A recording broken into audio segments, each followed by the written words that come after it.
With the end of this season, I finally decided to give a Shield Hero Season 2 a go, again. I may have dropped it, but was just for a while, a small break of Isekai. I was ready to return, or so I thought. It isn't good, man. I'm sorry if you liked the show, but it was just average, and that's when they were not talking or fighting. Interestingly enough, the boring moments where they are doing something that are not related to the arc is the best part of the show. The characters' cute moments are the only thing that get my attention, and guess what? I can watch a compilation of those on YouTube. Now the question is, why are the climax moments bad? You know what? I'm sorry. I know I'm being pretentious. Shield Hero is an anime to be admired, at least in the world building standpoint. The four cardinal heroes, each one with their type of weapons, a gigantic invasion and braid of otherworld creatures who they need to fight.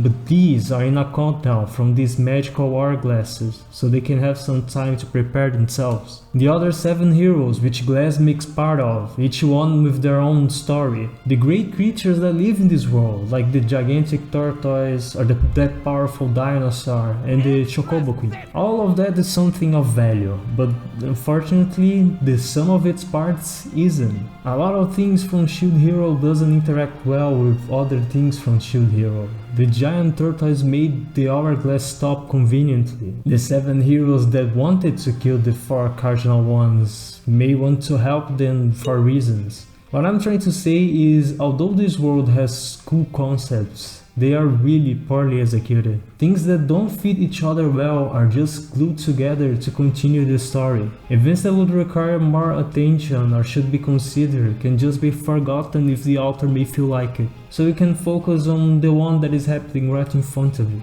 These holes wouldn't be a problem if they weren't filled with random bullshit. What I'm trying to say is that this world that should be alive, breathing and immersive feel like a playground to the author and protagonist of the series. But I'm not doing a Shield Hero review, this is just a rant about it. This review is about a show that I took a long time to watch. I checked the first episode years ago when aired and never touched it again. And picking the next season, I decided to finally catch up. This is a review of a great fantasy anime. This is a review of...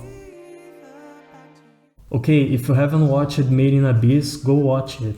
And if you are not doing it, it's fine. I'll do this summary spoiler free by making it stupid. We follow Rico, an orphan kid that is a raider in this fantastic city built around a gigantic natural structure called the VTuber Rabbit Hole. These kids collect resources to adults who exploit the free child labor. In one of her raids with her toxic party, she finds Rock, that you may know as Mega Man. Rock doesn't have memories, but he's probably from the worst depths of the VTuber fandom, also known as Dr. Wily. And Rico's mom, who is Dr. Light, is down there waiting for them. So we follow both of our kids in this adventure through this dangerous and beautiful territory, fighting the most horny and scary creatures possible so we can kill the accursed fandom and save Dr. Light from this forsaken place. I know that I praise the anime for its art style, but this is another level. It's something do visuals for an anime to make it look pretty, to pay attention to details and use techniques to improve it. And we have Made in Abyss, who really makes me speechless. Every shot from this anime can probably be a painting, and a really good one. Most scenarios, or almost all shots, are so carefully done. To the sunrise of the city, to the depths of the dark caves. And you have the characters. I love how the character design is simple so that the scenarios can shine. It's not a bad drawn character. Background after background. The show is constantly reminding you that it can be well made, where they want it to be. But these kids are drawn this way because they want you to see them this way. They are kids with cute appearance and intentionally looking adorable. But this is not a cute characters doing cute things show. Even in the most amazing places, this anime constantly makes you feel that something dangerous can happen. And at any moment things can go wrong. This is shown in the first episodes. You see kids fighting for their lives with blood wounds being a common for them. Even though Rico is so happy and upbeat, they give us a depressing tone at the start of the second episode so we can understand that although this, an animation with kids in it, was not made for kids as their target audience, The feeling that I'm trying to describe you is immersion.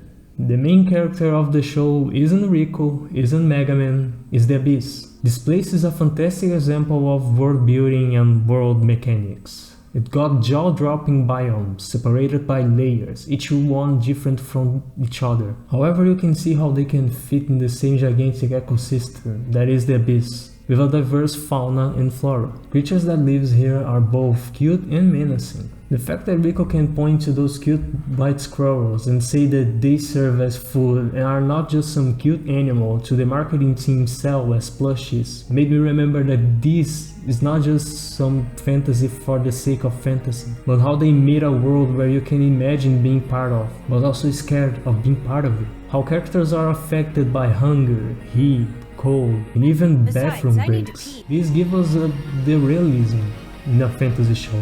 This is a good example of immersion, but it's not only the visuals, but even the invisible is well made. When they told about the curse of the abyss, for me it was just pressure. You know, how deeper you go below, usually in the ocean, the more difficult it is to adapt to it. And shifting it too quickly from low to high pressure, or vice versa, can cause you nausea and sometimes even to vomit blood. But the anime said no, this is a magical curse. And I wasn't disappointed by this. Rather, I was impressed, because I understood that the author chose this part of his world to work differently from the one of the real one. That is a good example of fantasy world building. He didn't make an excuse for something that happens and expect us to think that was just like a mechanic from our world. He made his own version of pressure, the rules of how it works, and how it's constantly affecting his characters. And he never forgets about it. Every time Rico has to climb, the abyss curse is taken in consideration. The lower it is, the worse it gets. And I both loved this idea and fear, because that makes the abyss an incredible ecosystem, but also how it seems to be alive, just like a carnivorous plant, attracting flies to its leaves. And the author makes sure to show you how horrible this curse can be. This is a good example of a mechanic in a fantasy world. You don't need to use those horrible RPG mechanics and say that they are trapped to a video game as excuse. This is how you make a fantasy that is so immersive that doesn't even feel like a fantasy. I love Made in Abyss not only as a show, but as a great example of world building. Music is S tier. Kevin Pankins nailed the feeling of a journey through a beautiful and dangerous land. Some songs are soothing when you need to with the use of piano, I don't know how to say that. And we have violins and some fast beats when they are in danger, which makes you desperate. They really made a great use of the soundtrack in my opinion. There is no better moment than the ones where they stop to admire the view with only the music playing. And not only the songs, but the sound effects are also well made. Rag metal parts do clink noises when he moves. This is an awesome detail that I notice and I love every time I hear it. Oh, I'm not a fan of the opening. They went for the no spoilers opening the visuals, which I appreciate. And that the voice actors are singing, it's also cool, but I'm not a fan of the song itself. I like the ending though, especially the visuals of it. Thank God I decided to watch Made in Abyss. I have this habit of checking the first episode of good seasonal anime and never touch it again. And that is because I like to binge good anime. However, this comes with the risk of losing the hype, of the will that I have to watch it. And this ended up with me missing some great stuff like this one, and it's hard to get in the mood to watch it again. If I force myself, I may probably not enjoy as much as it is, you know? I hope I'm not the only one with this problem, but thank God Made in Abyss was my choice from my endless list of plan to watch anime. And the best part it is that the season 2 is right there, so I don't need to wait much more, and I'll make sure to not do the same mistake again.